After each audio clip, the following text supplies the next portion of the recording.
ಜಾತಿವಾದಿ ಅಲ್ಲ ಎಂದು ಕೂಡ ಆ ರೀತಿ ಗುರುತಿಸ್ಕೊಂಡಿಲ್ಲ ಅವರು. ರಾಜ್ಯಪಾಲರು ನಾನು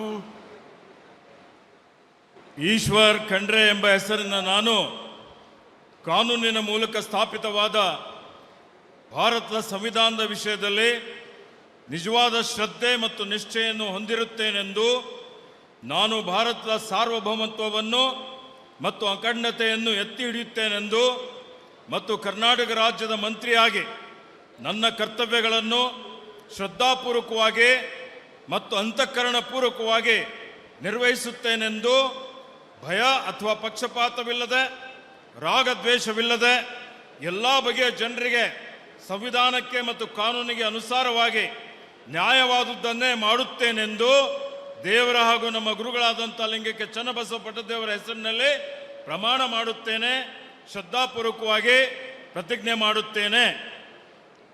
ನಾನು ಈಶ್ವರ್ ಖಂಡ್ರೆ ಎಂಬ ಹೆಸರಿನ ನಾನು ಕರ್ನಾಟಕ ರಾಜ್ಯದ ಮಂತ್ರಿಯಾಗಿ ನನ್ನ ಪರ್ಯಾಲೋಚನೆಗೆ ತರಲಾಗುವ ಅಥವಾ ನನಗೆ ತಿಳಿದು ಬರುವ ಯಾವುದೇ ವಿಷಯವನ್ನು ರಾಜ್ಯದ ಮಂತ್ರಿಯಾಗಿ ನನ್ನ ಕರ್ತವ್ಯಗಳ ಯುಕ್ತ ನಿರ್ವಹಣೆಗೆ ಅಗತ್ಯವಾಗಬಹುದಾದ ಸಂದರ್ಭದಲ್ಲದೆ ಅನ್ಯಥಾ ಯಾರೇ ವ್ಯಕ್ತಿಗೆ ಅಥವಾ ವ್ಯಕ್ತಿಗಳಿಗೆ ಪ್ರತ್ಯಕ್ಷವಾಗಿ ಅಥವಾ ಪರೋಕ್ಷವಾಗಿ ತಿಳಿಸುವುದಿಲ್ಲ ಅಥವಾ ಬಹಿರಂಗಪಡಿಸುವುದಿಲ್ಲ ಎಂದು ದೇವರ ಹೆಸರಿನಲ್ಲಿ ಹಾಗೂ ನಮ್ಮ ಗುರುಗಳಾದಂಥ ಲಿಂಗಕ್ಕೆ ಚನ್ನಬಸವ ಪಟ್ಟದೇವರ ಹೆಸರಿನಲ್ಲಿ ಪ್ರಮಾಣ ಮಾಡುತ್ತೇನೆ, ಶ್ರದ್ಧಾಪೂರ್ವಕವಾಗಿ ಪ್ರತಿಜ್ಞೆ ಮಾಡುತ್ತೇನೆ.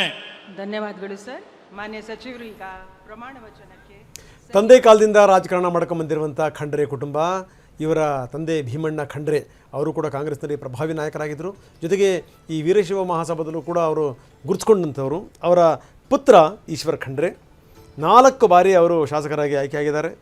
2008ರಲ್ಲಿ ಮೊದಲ ಬಾರಿಗೆ ವಿಧಾನಸಭೆಯನ್ನು ಎಂಟ್ರಿ ಕೊಟ್ಟರು. 2016ರಲ್ಲಿ ಸಿದ್ದರಾಮಯ್ಯ ಸಂಪುಟದಲ್ಲಿ ಸಚಿವರಾಗಿದ್ದರು. ಈ ಪೌರಾಡಳಿತ ಮತ್ತು ಸಾರ್ವಜನಿಕ ಉದ್ಯಮಗಳ ಇಲಾಖೆ ಜವಾಬ್ದಾರಿ ಹೊತ್ತಿದ್ದರು. ಬೀದರ್ ಜಿಲ್ಲಾ ಉಸ್ತುವಾರಿ ಸಚಿವರಾಗಿ ಕೆಲಸ ಮಾಡಿದರು.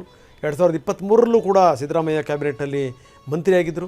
ಅರಣ್ಯ, ಜೀವಿಶಾಸ್ತ್ರ ಮತ್ತು ಪರಿಸರ ಇಲಾಖೆಯ ಜವಾಬ್ದಾರಿ ಹೊತ್ತಿದ್ದರು. 2018ರಿಂದ ಇಲ್ಲಿ ತನಕ KPCC ಕಾರ್ಯಾಧ್ಯಕ್ಷರು. ಈಶ್ವರ್ ಖಂಡ್ರೆ ಹಲವಾರು ಆರೋಪ ಪ್ರತ್ಯಾರೋಪಗಳ ನಡುವೆಯೂ ಕೂಡ ತಮ್ಮ ವ್ಯಾಪ್ತಿನಲ್ಲಿ ತಾವು ಒಳ್ಳೆ ಕೆಲಸ ಮಾಡಿದ್ದಾರೆ. ಜೊತೆಗೇನು ಅಂತಾರೆ, ಈ ಅರಣ್ಯ ರಕ್ಷಿಸುವಂಥ ವಿಚಾರಕ್ಕೆ ಸಂಬಂಧಪಟ್ಟಂಗೆ ಒಂದಷ್ಟು ಹೆಜ್ಜೆ ಇಟ್ಟಿದ್ದಾರೆ. ಅದು ಈ ಅರಣ್ಯ ಇಲಾಖೆಯನ್ನು ನಿಭಾಯಿಸುವಂಥದ್ದು ಸಾಮಾನ್ಯ ಸಂಗತಿ ಅಲ್ಲ, ಬಹಳ ಕಷ್ಟ. ಯಾಕಂದರೆ ಅರಣ್ಯದ ಒಳಗಡೆಗೆ ಪ್ರಾಣಿಗಳಿರ್ತವೆ. ಅವ್ರನ್ನ ಆ ಪ್ರಾಣಿಗಳನ್ನು ಜೊತೆಗೆ ಆ ಸಸ್ಯ ಸಂಪತ್ತನ್ನು ಮುಕ್ತಾರಲ್ಲ, ಅವ್ರು ದೊಡ್ಡ ಪ್ರಾಣಿಗಳು ಇಲ್ಲಿ ಸಮಾಜದೊಳಗಡೆ ಇರ್ತವೆ. ಹಿಂಗಾಗಿ ಬಹಳ ಕಷ್ಟ ಇವ್ರನ್ನ ನಿಭಾಯಿಸುವಂಥದ್ದು. ಸಿದ್ದರಾಮಯ್ಯ ಅವರು ಪ್ರಯತ್ನವನ್ನು ಮಾಡಿದ್ದಾರೆ.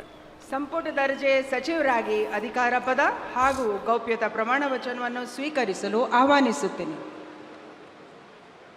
ನಾನು ಡಾಕ್ಟರ್ ಯತೀಂದ್ರ ಸಿದ್ದರಾಮಯ್ಯ ಎಂಬ ಹೆಸರಿನ ನಾನು ಕಾನೂನಿನ ಮೂಲಕ ಸ್ಥಾಪಿತವಾದ ಭಾರತದ ಸಂವಿಧಾನದ ವಿಷಯದಲ್ಲಿ ನಿಜವಾದ ಶ್ರದ್ಧೆ ಮತ್ತು ನಿಷ್ಠೆಯನ್ನು ಹೊಂದಿರುತ್ತೇನೆಂದು ನಾನು ಭಾರತದ ಸಾರ್ವಭೌಮತ್ವವನ್ನು ಮತ್ತು ಅಖಂಡತೆಯನ್ನು ಎತ್ತಿ ಹಿಡಿಯುತ್ತೇನೆಂದು ಮತ್ತು ಕರ್ನಾಟಕ ರಾಜ್ಯದ ಮಂತ್ರಿಯಾಗಿ ನನ್ನ ಕರ್ತವ್ಯಗಳನ್ನು ಶ್ರದ್ಧಾಪೂರ್ವಕವಾಗಿ ಮತ್ತು ಅಂತಃಕರಣಪೂರ್ವಕವಾಗಿ ನಿರ್ವಹಿಸುತ್ತೇನೆಂದು ಭಯ ಅಥವಾ ಪಕ್ಷಪಾತವಿಲ್ಲದೆ ರಾಗದ್ವೇಷವಿಲ್ಲದೆ ಎಲ್ಲ ಬಗೆಯ ಜನರಿಗೆ ಸಂವಿಧಾನಕ್ಕೆ ಮತ್ತು ಕಾನೂನಿಗೆ ಅನುಸಾರವಾಗಿ ನ್ಯಾಯವಾದದ್ದನ್ನು ಮಾಡುತ್ತೇನೆಂದು ಸಂವಿಧಾನದ ಹೆಸರಿನಲ್ಲಿ ಶ್ರದ್ಧಾಪೂರ್ವಕವಾಗಿ ಪ್ರತಿಜ್ಞೆ ಮಾಡುತ್ತೇನೆ. ನಾನು ಡಾಕ್ಟರ್ ಯತೀಂದ್ರ ಸಿದ್ದರಾಮಯ್ಯ ಎಂಬ ಹೆಸರಿನ ನಾನು ಕರ್ನಾಟಕ ರಾಜ್ಯದ ಮಂತ್ರಿಯಾಗಿ ನನ್ನ ಪರ್ಯಾಲೋಚನೆಗೆ ತರಲಾಗುವ ಅಥವಾ ನನಗೆ ತಿಳಿದು ಬರುವ ಯಾವುದೇ ವಿಷಯವನ್ನು ರಾಜ್ಯದ ಮಂತ್ರಿಯಾಗಿ ನನ್ನ ಕರ್ತವ್ಯಗಳ ಯುಕ್ತ ನಿರ್ವಹಣೆಗೆ ಅಗತ್ಯವಾಗಬಹುದಾದ ಸಂದರ್ಭದಲ್ಲದೆ ಅನ್ಯಥಾ ಯಾರೇ ವ್ಯಕ್ತಿಗೆ ಅಥವಾ ವ್ಯಕ್ತಿಗಳಿಗೆ ಪ್ರತ್ಯಕ್ಷವಾಗಿ ಅಥವಾ ಪರೋಕ್ಷವಾಗಿ ತಿಳಿಸುವುದಿಲ್ಲ ಅಥವಾ ಬಹಿರಂಗಪಡಿಸುವುದಿಲ್ಲ ಎಂದು ಸಂವಿಧಾನದ ಹೆಸರಿನಲ್ಲಿ ಶ್ರದ್ಧಾಪೂರ್ವಕವಾಗಿ ಪ್ರತಿಜ್ಞೆ ಮಾಡುತ್ತೇನೆ. ಧನ್ಯವಾದಗಳು ಸರ್. ಮಾನ್ಯ ಸಚಿವರು ಪ್ರಮಾಣ ವಚನ. ವಿಧಾನ ಪರಿಷತ್ ಸದಸ್ಯರು ಡಾಕ್ಟರ್ ಯತೀಂದ್ರ, ನೋಡಿ, ಸಿದ್ದರಾಮಯ್ಯನವರ ಪುತ್ರನಿಗೆ ಮಂತ್ರಿ ಭಾಗ್ಯ. ಸಿ ಎಂ ಆಗಿ ಕೆಲಸ ಮಾಡಿದಂಥ ಸಿದ್ದರಾಮಯ್ಯನವರ 2ನೇ ಪುತ್ರ ಡಾಕ್ಟರ್ ಯತೀಂದ್ರ. ಡಾಕ್ಟರ್ ಯತೀಂದ್ರ ವೈದ್ಯಕೀಯ ಪದವಿ ಪಡೆದಿರುವಂಥವರು. ಬೆಂಗಳೂರು ಮತ್ತು ಬೆಳಗಾವಿಯಲ್ಲಿ ಅವರು ವೈದ್ಯಕೀಯ ಶಿಕ್ಷಣ ಪಡೆದಿರುವಂಥವರು. 18ರಲ್ಲಿ ಮೊದಲ ಬಾರಿಗೆ ಅವರು ವರುಣಾ ಕ್ಷೇತ್ರದಿಂದ MLA ಆಗಿದ್ದರು. 23ರಲ್ಲಿ ಕ್ಷೇತ್ರವನ್ನು ಅವರ ತಂದೆಗೆ ಬಿಟ್ಟುಕೊಟ್ಟರು.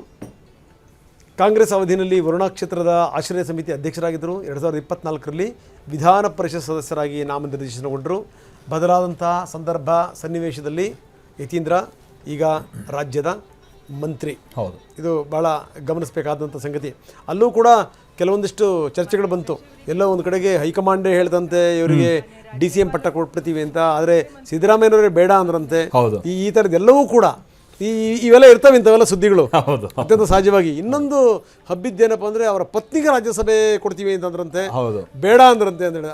ಅವ್ರ ಪತ್ನಿನ ನೀವು ಅಷ್ಟು ವರ್ಷದಿಂದ ಟಿವಿಯಲ್ಲಿ ಮಾತಾಡ್ತೀವಿ, ನೋಡಿದ್ದೇನಾದ್ರು ನೆನಪಿದೆಯಾ? ಭಾಳ ಅಪರೂಪ, ಬಹಳ ಅಪರೂಪ. ಅದು ಯಾವಾಗ ಈ ಬುಡಾ ಕೇಸ್ ಬಂದಂಥ ಸಂದರ್ಭದಲ್ಲಿ ಫೋಟೋದಲ್ಲಿ ನೋಡಿದ್ದು.